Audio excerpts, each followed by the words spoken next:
month, and it is time to recap our February reads. So how many books did you read in February? I read 5 books. And I read 9 books. And let's talk about them. What am I supposed to say about them? They're so good. I read The Wise Man's Fear by Patrick Rothfuss. This is the second in a series, and it's absolutely fantastic. I would definitely give that 5 stars. Next, I read The Lost Metal by Brandon Sanderson. This is the 4th in the second saga of the Mistborn series. Definitely, I hate to do it, but I might give this one 4 stars. I mean, I enjoyed it. It's really good. Maybe not as good as a couple of the others.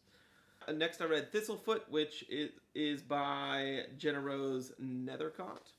That was one that my wife and I read together. I really enjoyed it. I thought it was really good. But again, maybe if I'm reserving for like books that were really, really, really excellent, I might give this 4 to 4.5 stars. It's a good book. Next, Anazi Boys by Neil Gaiman. I really enjoy Neil Gaiman. He kind of continued writing in the world that he created in American Gods in this one, and I really enjoyed it. It's a solid 4-star read. Last, I just finished it, was the Poisonwood Bible by Barbara Kingsolver. It's not in my normal genre, but I really enjoyed it. It's touching at times. It's really sad, and I know I don't want to give it away to my wife. She hasn't read it yet. I think I'd probably give this one 4.5 stars. What about your DNF? You DNF'd something this month. I did not finish Neverwhere by Neil Gaiman. Okay, so in February I read 9 books. I'm trying to make sure that I'm reading a good mix of books, and I did not do a great job of that this last month. I read the book Reconstructing Amelia by Kimberly McCreight, and this one came out I think like 2014. It's a good book. It's not anything extraordinary, but I was glad I read it. Kind of felt like a drawn-out episode of Law & Order SVU, but I'm cool with that because I've seen every episode of Law & Order SVU that exists, so I enjoyed it. The next thing that I read was Opening My Eyes Underwater by Ashley Woodfolk, and I grabbed this from the nonfiction teen section at my library, not really knowing what it was, just saw that it was a book of essays. So it's a book of essays kind of connected by quotes and stories about Michelle Obama. The next thing that I read was Darling Rose Gold, and that was by Stephanie Roble. And this was a good book. It was a kind of ripped from the headlines story that was very clearly based on the Gypsy Rose Blanchard story. This just veered in a different direction. It's almost as though they cut it off right before the murder of her mom and kind of imagined like an alternate ending. Now, of course, it does not say anywhere that it's inspired by that, but it, to me, was very clear that it was. That, honestly, was a little awkward to me at points. I thought that it was strange that it was so close to that true story. But it was well written. There weren't any, like, super shocking twists to me, but it was well paced. It was interesting, and I wanted to finish it and see it through to the end. So I read all of the ACOTAR books, well, 1 through 4, back in December, and then I stopped. I wasn't really feeling pulled to read A Court of Silver Flames for 2 reasons, I think. I love Rhysand and Feyre, and I wanted to stay with their story, and I was really satisfied. I know a lot of people don't like it, but I really like where A Court of Frost and Starlight left it. I thought it was a sweet and satisfying ending to the big wild ride of the story. And I didn't really love Nesta. So those things kind of combined were not drawing me to read A Court of Silver Flames, but I got it and I read it in 36 hours. So if you've been putting that one off, I suggest you go ahead and read it. At this point, I can confidently say I will read anything in that series that comes my way.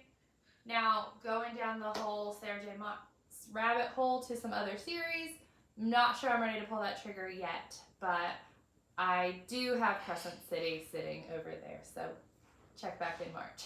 Another read was Daisy Jones and the Six by Taylor Jenkins Reid. I really enjoyed this. I read it all in one day. I thought it was a really nice combo of if you took the Jim Morrison biography, No One Here Gets Out Alive, and kind of married it with all the really good parts of Almost Famous.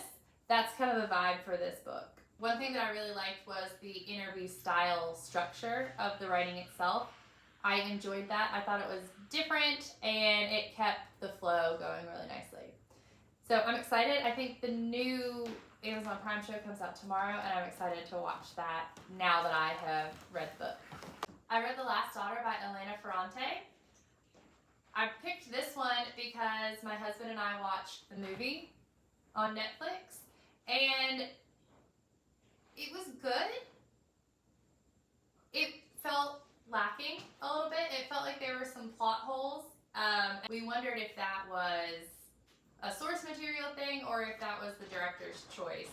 So I immediately picked it up on my Kindle and read it. And it was a good book. There was some really strong, vivid imagery. The writing was strong. It did feel a little lacking, though. I feel like some of the plot wasn't developed. It was very character heavy, which was good, but you didn't have enough of their storylines in some of the places to really connect with it. I also think that because that one is an Italian writer and it's been translated into English, I wondered if some things got lost in translation. And lastly, so I said I read 9 books. 3 of those were the Dark Olympus series, 1, 2, and 3. That was Neon Gods, Electric Idol, and Wicked Beauty. Now this was an accident. I do not typically read, spicy books. But my husband now says that fantasy smut is my favorite genre, which, let the record show, it is not.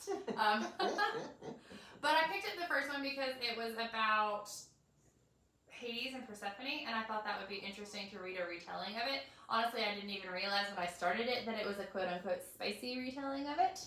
And it was. It was spicy. And then I read that, and then there was a second one, and then there was a third one, and when I commit to something, I kind of have to see it through. I did not want to read the third one because I thought that it was going to feel very stale, because I thought the plot of the first 2 were fairly similar. But I will say that they really got innovative with the plot of the third one, as well as the relationships in the third one. So it actually was a pretty good story. It was very Hunger Games-esque, which I was not expecting, and enjoyed. There's another one. At this point, I've read 3. I have to read the 4th one, so it is what it is. I read 9 books. I did not give up on any of them. I actually lost this one. This is the only one that I started in February and didn't finish. The Night Without Armor poems by Jewel, but that's just because I lost it in the van, but I found it earlier today and I just finished it, so that one will be on my March, but yeah. I guess my recommendation for the general reader from this batch of books would be Daisy Jones and the Six, especially ahead of that new show coming out. The one I enjoyed the most was the Court of Silver Flames, so definitely not the Dark Olympus series, Chris. That was not my favorite. Check back in March and let's see what I read then.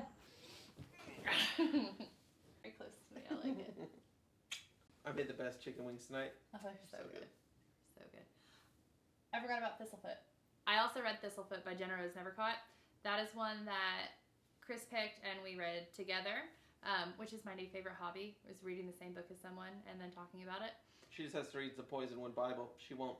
She's had it for like a week and she's read like 30 pages. I have not had it for a week. I picked it up on Sunday. It's Thursday. That's like a week. I picked it up on Sunday. Anyway, I'm 75 pages into it. 75 pages. She read, listen. Coming from the girl who read the Sarah J. Maas book in 36 hours. She's 75 pages into it since Sunday. Well, on Sunday I read Daisy Jones and the Six and The Lost Daughter. I read both of those things on Sunday. And then you didn't read it because you read another book. You read a different book instead.